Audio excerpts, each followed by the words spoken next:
Golf Central Update, brought to you by TaylorMade. Hi there, I'm Ryan Burr. Welcome to Golf Central. Today would have been round one of the 84th Masters Tournament. The temperatures in Augusta, Georgia today, not a cloud in the sky.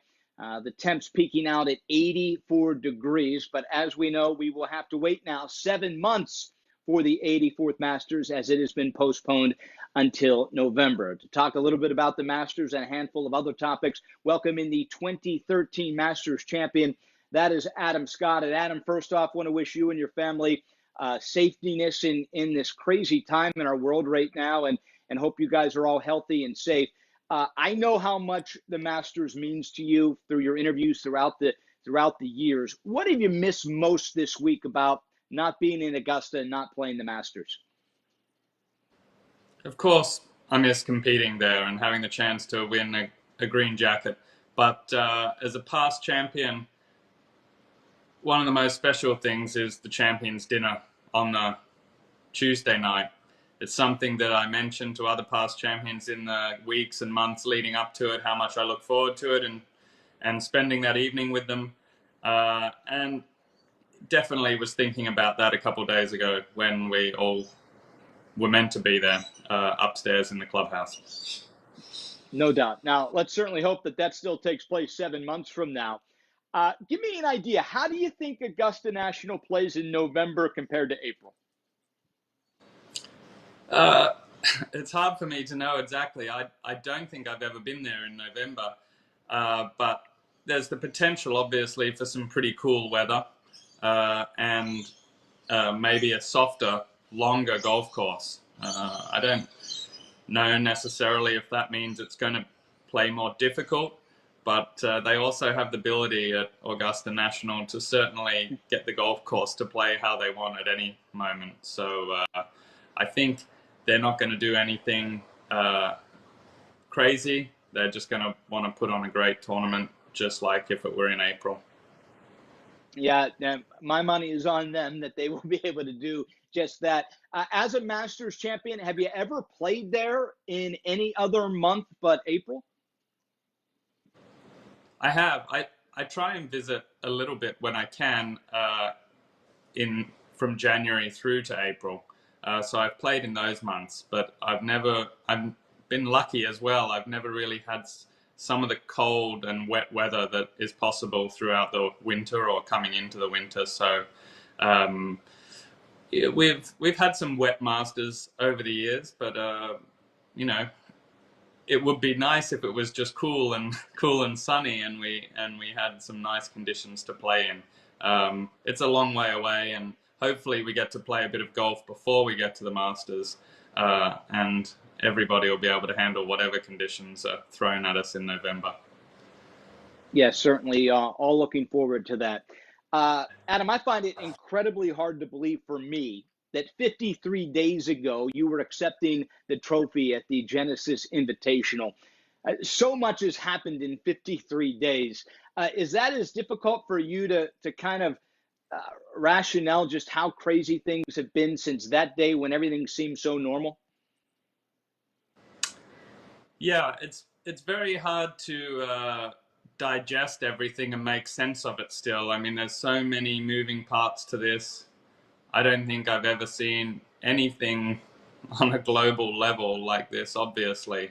And trying to understand it all right now is a bit too difficult. I mean, simply just trying to do the right thing where we all are and self-isolate or social distance, whatever the measures that the governments are saying, and try and get through this. And of course, there's going to be so many unknown repercussions on the back end. You know, it would just be amazing if we're able to get back out and play sometime in the near future.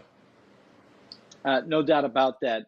Considering all the social distancing and whatnot, how are you handling golf during this stoppage at home in Australia? Yeah, so I've got a putting mat in my garage that you would probably call desperate if anyone had it. So it's quite funny that that's been getting some use. And I actually had a net and hitting mat delivered yesterday, just in case we get into a lockdown situation.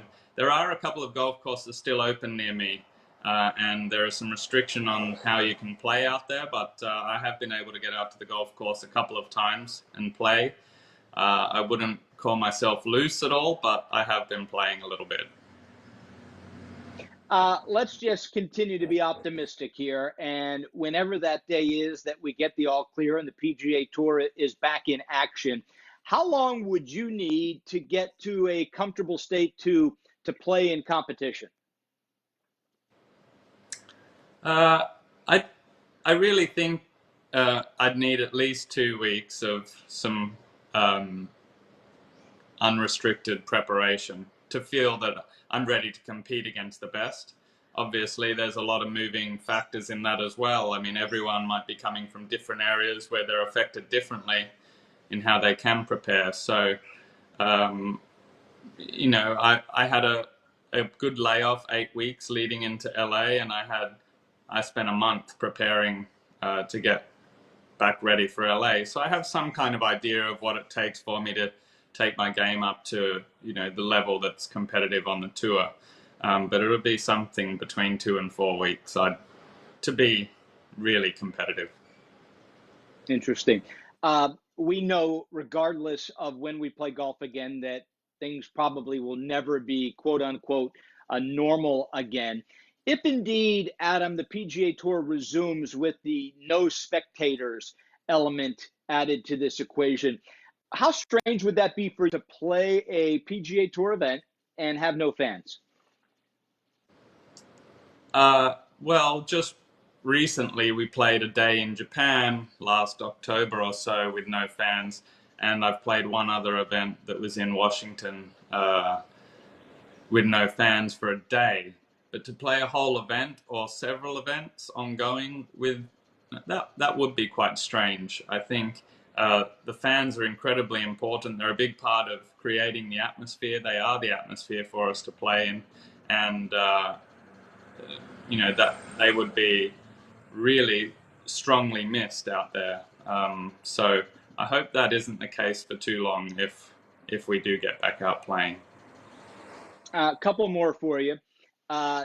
Assuming we do come back, when you look at the fall schedule potentially of not only how many big events would be closely played together, but the amount of energy, both mentally and physically, it would be to stay up atop your game and be ready to play possibly 3 majors, a FedExCup, all in a quick amount of turnaround. How difficult do you think that would be? Well, the difficulty is just the change. I think if you look at the schedule the way it's been the last couple of years, where they've spaced the majors differently and finished with the FedExCup, it's almost a little reverse of that we might start with a FedExCup almost, and then have to stay on and stay sharp for majors through November, and the Ryder Cup also for some guys as well, which is obviously a huge event. So I think just adjusting the schedule and preparation is the tricky part, but we're all going to be coming off a break. So being able to balance our schedule leading in shouldn't be too much of a problem. I'm sure everyone's going to be fairly fresh as far as they've lacked some competitive golf and going to want to get out there. But we're going to also have to think about being able to last all the way through November. No doubt. Knowing you can only control, Adam, what you can control, have you spent any time at all, you and your team maybe, discussing how you would and when you would come back to the United States if indeed the PGA Tour decides it's going to play again this summer? I haven't discussed it at all with my team. There's no real set schedule other than the major championships at the moment. And of course, just like always, the major championships are a big focus. So I have ideas in the back of my mind that if we were playing in August in San Francisco, I'd like to be back for a few weeks before that, preparing in the best place I can possibly prepare and doing my usual routines. But at the moment, it's unknown if that's going to be possible at that point. So, I'm trying not to use too much energy thinking about things that are really unknown at the moment. Understood. One thing we do know is you have certainly been the face and symbol of the President's Cup for the international side for a long time. Earlier this week, Trevor Immelman named as the next President's Cup captain for the internationals. So far, in everything that Trevor has talked about, incredible passion has come out, and he's really been inspiring. What was your thoughts when you heard that he was going to be your next captain? Well, I'm thrilled for Trevor. We've been good mates for a long time, and he's actually the guy I sit next to at the Champions Dinner as well. So we have a special bond there, but we've played competitive golf against each other, traveling the world a little bit together since we were 17 years old. And it was brilliant to have him as a vice captain in Melbourne. He complemented Ernie so well. He handled the role so well. And obviously, kind of with Ernie's recommendation, Trevor being the next captain is the right choice. We have some great guys going to be captains in the future, but really fun for me at this point in my career if I can continue playing well the next 18 months and make the team and play under Trevor and hopefully, assist him from the playing role. And knowing I've got his back, and I can maybe create a good connection with all the rest of the players who probably know Trevor pretty well because he's out there a bit playing and doing his TV, but also make them feel very comfortable around Trevor as a captain. Yes, he is a colleague of mine, so we similarly are friends with Trevor. I told him that he can't stress out too much over the next 12 months or so because he's already lost enough hair, Adam. He's 6 years younger than you. Are you going to give him a little needle that you're 6 years older and still playing? Yeah, we've discussed it a lot. I mean, I think he is so up for this. He's so happy about it, and I'm so happy for him. It's exciting for me to see just the buzz going around from captains, assistant captains to the players now in our team. It's been a tough run for us, certainly. But, the big thing that I want to do is make sure Trev doesn't stress the other guys out on the team with his enthusiasm. No doubt. Certainly, it's going to be fun to watch those relationships grow. And the international team certainly has an identity now. Ernie brought that, and Trevor seems to be picking right up where that left off. Adam, you've been so gracious with your time early in the morning in Australia.